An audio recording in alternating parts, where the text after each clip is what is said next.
I'm Ryan, and I had a near-death experience. So I had this medical emergency where it seemed as though I was bit by a spider in a couple of places. We couldn't confirm that, but that's what it appeared to be, and all the tests said it wasn't anything else. So I was near death the time they brought me into the hospital. Said that they could save my life and go into surgery. So of course I said, yeah, save me. So I went in, and I don't remember precisely the next thing that happened, but I do remember passing out. They gave me the meds, and I fell asleep. And I guess the most prominent memory that I have, the most vivid thing that comes to my mind first, was that I found myself in this other place. Definitely wasn't here. It was like basically the afterlife or spiritual realm.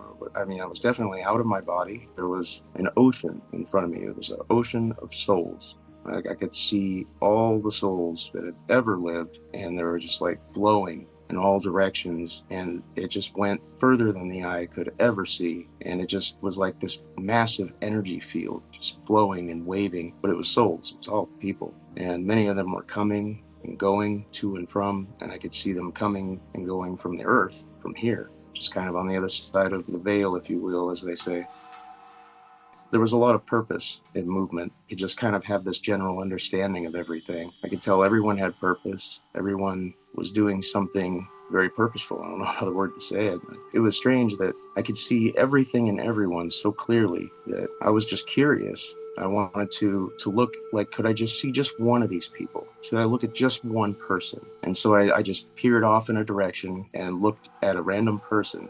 And it was as if I could see her up close. It was a woman. She was probably in her late 50s, looked like wavy, kind of blondish hair. And as soon as I looked at her, I could see her clearly. She turned and looked at me and just smiled and nodded, and I just kind of smiled and nodded back, and just an acknowledgement of each other. And it's like, because she knew that I was looking at her. But it wasn't awkward or anything. It was like she knew what I was doing. I was just there for the moment and observing and just looking around. And it was a very mutual thing. It wasn't awkward at all. Also in that moment too, in that space, I could see that there were different levels to things, where people were coming and going from and such. There was one place that seemed like there was a lot more happening, a lot more purposeful things happening. And then there was another place or area or dimension or whatever you want to call it that was just very bright.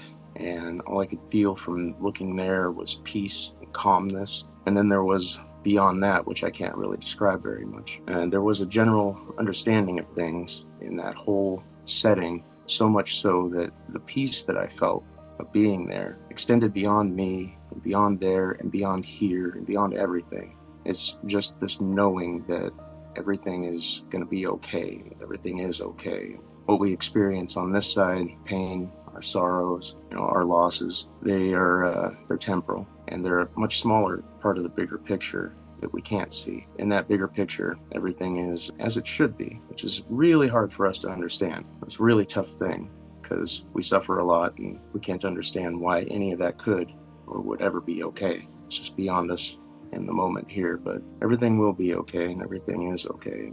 So being on that side for a while, I decided, seeing back here on Earth, I wanted to see what was going on. I think I have a vague memory of that intention anyway. But then I did end up back at the hospital, not in my body yet, but I was at the hospital, out of my body. Of course, the only thing there is to do there would be to go see what my family's doing in the waiting room. So that's what I did. I just found myself in there with them, hanging out with them, listening to their conversations, and even chiming in a little bit. It's kind of funny. My significant other at the time, she was having a conversation with my aunt, and I was just kind of encouraging the conversation and talking like, yeah, that's a good idea. Like, yeah, you should listen to that and stuff. And it's almost like, that they can still hear you. Like we're all souls inside. So when a soul is talking to another soul, I'm pretty sure you hear it in your soul. It's something like that. I was very confident when I was speaking to my family members who were in their bodies and conscious that a part of them could hear me and understand me, and that what I'm saying to them is not in vain. So that obviously gives me some hope and gives me a lot of optimism, and it gives me a lot of hope about the idea of my past family members and people that I've cared for that passed away, that they still see me, they still hear me, they still come and speak to me. Maybe not all the time. I don't expect there to be haunting going on exactly, but I definitely know that does happen. So one of the bigger takeaways that I've had from the whole thing is just knowing that we do go on, and the people that we've lost, they still exist. They absolutely do. Yeah, that was one of the more intriguing things was remembering that conversation. I have to say, though, I didn't remember that right away. That conversation that my aunt was having at the time with my ex. There was actually a conversation my ex and I were having later on. It's kind of important. Later on, my ex and I were talking about some things. She was complaining about how her mom would beat her with scripture, so to speak, make her feel really guilty and try to manipulate her by quoting the Bible to her and stuff. And I told her, I said, hold on a sec. You've already had this conversation. We don't have to go over this again. I said, yeah, you were talking to my aunt about this. I can't remember where we were, but yeah, you were telling her exactly this, and she already told you. Yeah, she said, oh, honey, no, that's not right, remember? She said you should learn the Bible better than her if that's what she wants to do, so you can fire back when she tries to, manipulate you with that. And I was remembering this, and I was saying this to my ex, and then I looked up at her, and she was like this. And I was like, what? And she said, you can't know that. You cannot know that conversation. You weren't there. And I was like, yeah, I was. What are you talking about? I was right there. I was even telling you that's a great idea, I mean, yeah, I was saying that was good advice. And she said, no, you were in surgery. We had that conversation while you were in surgery, and we were in the waiting room. And right then it was like, boom, like a bell rang and everything clicked. And I remembered that whole conversation. I remembered the waiting room and every detail in it, like the way that the chairs were lined out, the location of the TV, the lighting in the room even. I was like, it's kind of dark, and my ex said, oh, they had turned off the lights in one half of the waiting room because my aunt was complaining about it. And I'm like, oh, well, that makes sense. So it was a real moment, really impactful moment for both of us, because it was really great for me to remember that right then. And it was also really shocking to her because she knew beyond any doubt that I definitely was out of my body and that my claims were true, because there's no way I could have known that otherwise. And there was another thing that had happened regarding a little bit of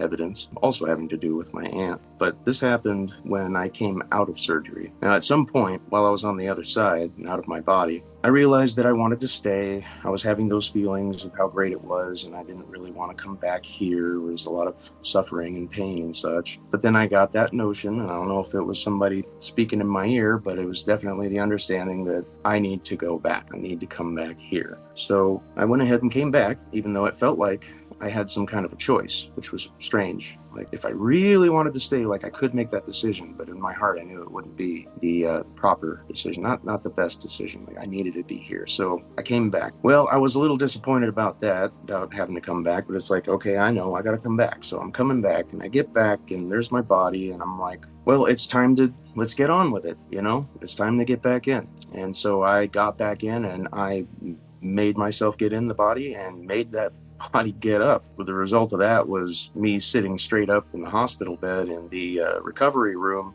and scaring the crap out of a couple of nurses that were in there, because apparently I was not even supposed to be awake yet. And they were just like, whoa.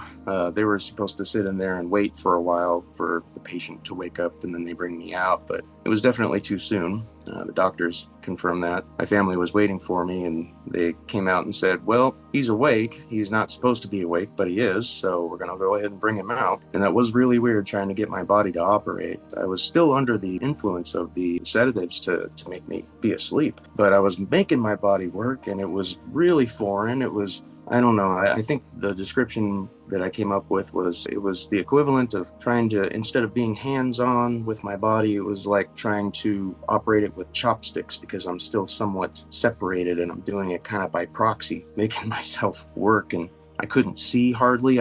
My eyes, everything was so bright, it was unbearable. I could barely open my eyes. And I heard these voices, and they were like, hey, are you okay? It was the nurses that I startled. I was like, yeah, well, I can hear you, but I can't see you. Where are you? who are you? And they're like, well, we're a couple of nurses at the hospital here. And I was just like, well, I can't see you. It was really this frustrating moment. What was really strange, though, was that I could actually still see when I tried to rest my eyes, and I didn't want to stress from trying to make my eyes work. Everything was so bright. When I closed my eyes, I could actually see like the room, and then I could see the people in it because I was still half out of my body and half in my body. So it was easier for me to see with my soul's eyes in the room than it was with my physical eyes, because I wasn't supposed to even be awake yet. So anyways, they rolled me out, though, and kind of in that condition, to the recovery or whatever room that my family was waiting for me in. They brought me out there to my family. We're in this hospital room, and I'm sure looking pretty strange to them because I'm going like this, and I'm like trying to get my hands to work, and my body's just feels so foreign to me.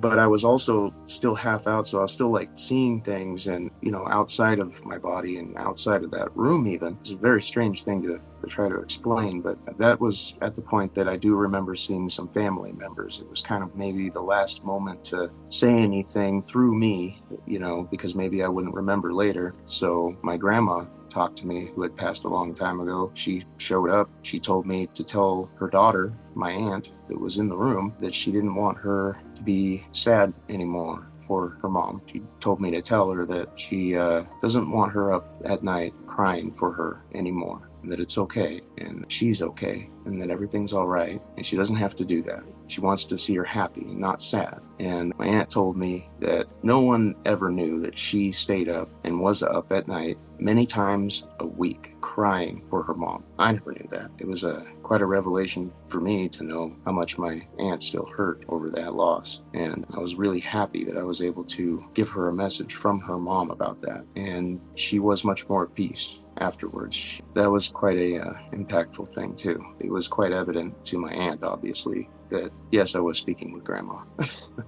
And I was awake in the hospital bed at the time of doing it because I was still half out of my body. I just couldn't fully get in it for some reason still. So I was seeing grandma still talking to me, and I did see my other grandma too, and a couple other people, though I don't actually remember every detail of those things. My family said that I had said a few things about some other family members, things that they wanted to tell them and stuff, and I couldn't actually remember some of those things. I remembered with my grandma, but couldn't remember like with my cousin and such, and I'm not sure why that is. I've always believed that there's more to life than what we can see and stuff. I've always been, a spiritual person in that way, but to have that confirmation about it, though, that's what has given me more peace and given me, the ability to cope with whatever happens, just knowing that everything is going to be okay. And that's the problem with that statement, is that no one will ever really understand the depth of how much I mean everything is going to be okay, and that everything is okay. And even myself now, I still struggle at times.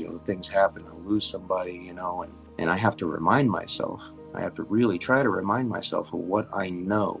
But that's kind of the effect that it's had on me and will have on me in the rest of my life, is that I do know. And that even though it may feel like I forget at times and I'm going through it like somebody who doesn't know, that the people I've lost still exist, and I know they exist. And when I lose someone, I don't mourn them like I would have before with any uncertainty. I mourn not seeing them here now, but I don't mourn them as if they don't exist. Like, I know they're there, and I know that I'm going to be there too, again. And this really does affect me, and has affected me in more ways, than I can really exemplify. It's this peace and understanding that goes so deep down in my soul that it's so hard to explain, but it sticks with me forever, though. And I'm a generally happier person, generally more hopeful person, and way more well-adjusted to whatever happens to me in life, because I know about the other side, and I know that everything's going to be okay. Everything's going to be okay. Everything's